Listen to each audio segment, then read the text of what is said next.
यहाँ पे आपको हम खबर देंगे खेल के मैदान से अंडर 19 एशिया कप का मुकाबला। इस वक्त पाकिस्तान ने भारत को हरा के ये मैच अपने नाम कर लिया है। अंडर 19 एशिया कप का ये मैच जारी था। कुछ ही लम्हे पहले पाकिस्तान ने भारत को शिकस्त देकर अंडर 19 एशिया कप का ये मैच अपने नाम कर लिया है। अंडर 19 एशिया कप पाकिस्तान ने भारत को शिकस्त दे दी है। अहम खबर से आपको आगाह करें खेल के मैदान से। 8 विकेटों से पाकिस्तान ने भारत को शिकस्त दे दी है। अंडर 19 एशिया कप का ये मैच जो कि पाकिस्तान ने भारत को 8 विकेटों से शिकस्त देकर अपने नाम कर लिया है। अहम खबर आपको दे रहे हैं खेल के मैदान से। आपको बताएं अंडर 19 एशिया कप का ये मैच जो पाकिस्तान ने 8 विकेटों से जीत लिया है। मद्दे मुकाबिल रिवायती हरीफ को पाकिस्तान ने 8 विकेटों से शिकस्त दे दी है।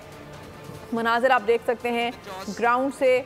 इस वक्त अंडर 19 एशिया कप का ये मैच पाकिस्तान जीत चुका है और पाकिस्तान ने भारत को 8 विकेटों से शिकस्त दी है। मोहम्मद यूसुफ हमें दिखाई दे रहे हैं, सीनियर खिलाड़ी हैं और कोच भी हैं अंडर 19 के।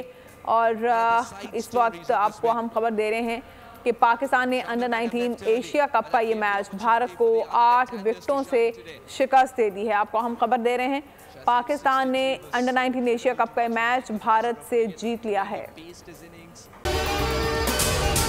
अगर आपको ये वीडियो पसंद आई है तो हमारे चैनल को सब्सक्राइब करें और बेल आइकन को प्रेस करें।